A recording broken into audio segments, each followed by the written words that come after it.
अस्सलाम वालेकुम, welcome to my YouTube channel. बच्चों, हमने चैप्टर स्टार्ट किया हुआ है केमिस्ट्री का, चैप्टर नंबर 6 इक्विलिब्रिया।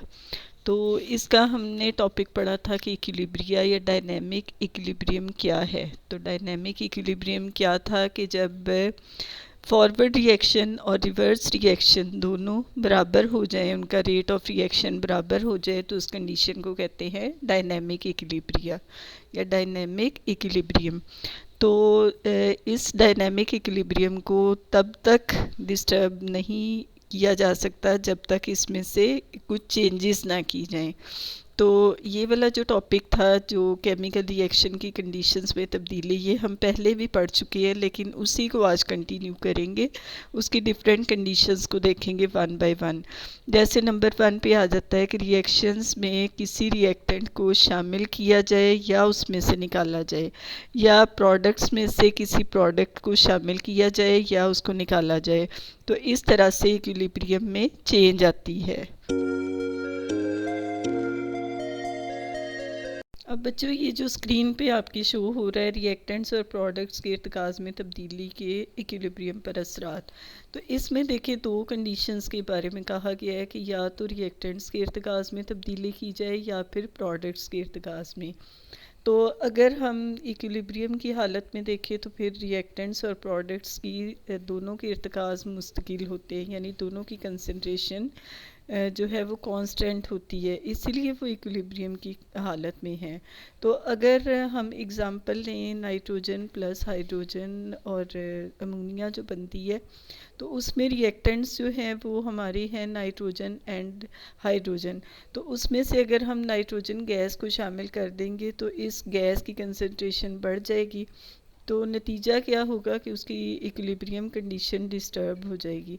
अब ये दोबारा से जब नाइट्रोजन को शामिल कर दिया जाए तो रिएक्शन दोबारा से फॉरवर्ड हो जाएगा, यानी फॉरवर्ड रिएक्शन होगा। अब ये दोबारा से अमोनिया बनाएगा। ये रिएक्शन उस वक्त तक जारी रहेगा जब तक कि इक्विलिब्रियम की हालत दोबारा ना हासिल कर ले।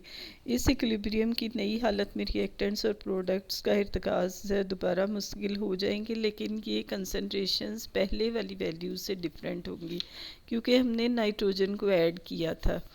अब दूसरी कंडीशन आ जाती है बच्चों, जिसमें प्रोडक्ट्स को ऐड कर दिया जाए। अब यहाँ पर हमारे पास प्रोडक्ट है अमोनिया, तो अमोनिया को हम ऐड नहीं करेंगे बल्कि अमोनिया को निकाल लेंगे।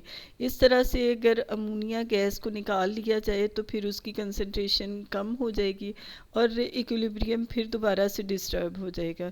तो जब इक्विलिब्रियम दोबारा से डिस्टर्ब हो जाएगा तो फिर जो रिएक्टेंट्स है वो रिएक्टेंट्स जो है वो दोबारा से फिर मिलना शुरू हो जाएंगे, और ताकि ज़्यादा से ज़्यादा अमोनिया बना सके और दोबारा फिर इक्विलिब्रियम की कंडीशन हासिल कर सकें। यानी इसका मतलब ये हुआ कि अगर हम रिएक्टेंट्स में से किसी एक को शामिल कर दें या फिर प्रोडक्ट्स में से किसी एक को निकाल लें तो फिर रिएक्शन जो है वो हमेशा फॉरवर्ड ही रहेगा। ठीक है, इससे बच्चों यही साबित हो गया। अब आपको समझ आ गई होगी कि रिएक्टेंट्स या प्रोडक्ट्स में से किसी भी एक चीज़ को निकाला जाए या फिर शामिल किया जाए तो फिर रिएक्शन फॉरवर्ड ही होगा और वो इक्विलिब्रियम हासिल करने की उसी तरह से दोबारा कोशिश करेगा। लेकिन ये है कि उस दोबारा से रिएक्टेंट्स और प्रोडक्ट्स की कंसंट्रेशन में फ़र्क आ जाएगा पहली रीडिंग की निस्बत। नेक्स्ट बच्चों आ जाता है कि अगर टेम्परेचर में तब्दीली की जाए तो फिर इक्विलिब्रियम पर क्या असरात होंगे। अब यही वाला रिएक्शन हम लें N2 प्लस CH2 एरोसाइन 2NH3, यानी नाइट्रोजन और हाइड्रोजन मिलकर जो अमोनिया बनाते हैं। बच्चों, ये एक्सोथर्मिक रिएक्शन है, यानी इसमें बहुत ज़्यादा हीट ख़ारिज होती है। लेकिन अगर इसको जो फॉरवर्ड रिएक्शन है वो एक्सोथर्मिक है, और अगर हम रिवर्स रिएक्शन ले लें तो वो एंडोथर्मिक है, यानी जब अमोनिया टूटता है तो वो एंडोथर्मिक रिएक्शन है, यानी इसमें बहुत ज़्यादा हीट की ज़रूरत होती है। ये मैंने आपके लिए नीचे लिखा भी हुआ है अपनी राइटिंग में। तो अगर हम इस रिएक्शन का रेट रिएक्शन में टेम्परेचर बढ़ा देंगे तो फिर इसका रिवर्स रिएक्शन स्टार्ट हो जाएगा। यानी अगर हम टेम्परेचर ज़्यादा कर देंगे तो क्योंकि तहलील के लिए ज़्यादा टेम्परेचर की ज़रूरत है, तो रिएक्शन फॉरवर्ड होने की बजाय रिवर्स रिएक्शन हो जाएगा। और अगर हम टेम्परेचर को कम कर देंगे तो रिएक्शन जो है वो रिवर्स जाने की बजाय दोबारा से वो फॉरवर्ड रिएक्शन स्टार्ट हो जाएगा, क्योंकि जो फॉरवर्ड रिएक्शन है उसमें ऑलरेडी हीट खारिज होती है। तो जब टेम्परेचर कम कर दिया जाएगा तो फिर रिएक्शन फॉरवर्ड सिमत में चलना शुरू हो जाएगी। ये मैंने नीचे लिखा भी है आपके लिए, तो इसको हम देख लेते हैं, पढ़ लेते हैं एक दफ़ा। नंबर 1 पे है, अगर दर्ज वाला रिएक्शन इक्विलिब्रियम की हालत पर आ चुका है, इस हालत में इसका टेम्परेचर बढ़ाया जाए तो इक्विलिब्रियम की हालत डिस्टर्ब हो जाएगी। इस रिएक्शन की एंथैल्पी चेंज मनफी है। इसका मतलब ये है कि रिएक्टेंट्स की टोटल एनर्जी प्रोडक्ट से ज़्यादा है। इक्विलिब्रियम की हालत पर टेम्परेचर के बढ़ाने से रिएक्शन पीछे की सिमत चलना शुरू हो जाएगा, जिससे रिएक्टेंट्स ज़्यादा बनने शुरू हो जाएंगे। दूसरे अल्फाज में अमोनिया की तहलील बढ़ जाएगी हत्ता कि रिएक्शन इक्विलिब्रियम की हालत पर दोबारा पहुंच जाएगा। इसी तरह अगर इक्विलिब्रियम की हालत हासिल करने के बाद रिएक्शन का रेट कम, टेम्परेचर कम किया जाए तो रिएक्शन आगे की तरफ चलना शुरू हो जाएगा और अमोनिया ज़्यादा बनेगी। नेक्स्ट बच्चों आ जाता है कि प्रेशर में तब्दीली इक्विलिब्रियम पर क्या असरार डालती है। तो प्रेशर में तब्दीली के लिए जो है रिएक्टेंट्स या प्रोडक्ट्स में से किसी एक को गैसी हालत में होना ज़रूरी है। तो ये जो एग्ज़ाम्पल है हमारे पास नाइट्रोजन और हाइड्रोजन वाली, तो इसमें एक या दोनों ही रिएक्टेंट्स जो है वो हमारे पास गैसी हालत में है। तो जब भी किसी भी इस तरह के रिएक्शन में प्रेशर को कम किया जाएगा या ज़्यादा किया जाएगा तो हमेशा रिएक्शन उसी सिमत में जाएगा जिस सिमत में नंबर ऑफ़ मोल्स कम है। तो अब अगर इस रिएक्शन में हम देखें तो ये आपके सामने है कि नाइट्रोजन जो है वो उसका 1 मोल है, जबकि हाइड्रोजन के 3 मोल्स है। तो दोनों को प्लस कर ले तो 4 मोल्स बन जाते हैं, लेकिन दूसरी तरफ अमोनिया जो है वो 2 मोल्स बनती है। तो इसका मतलब ये है कि रिएक्शन जो है वो फॉरवर्ड होगा, यानी नाइट्रोजन और हाइड्रोजन की मिकदार ज़्यादा है तो वो अमोनिया की मिकदार को पूरा करने के लिए रिएक्शन फॉरवर्ड सिमत में जाएगा।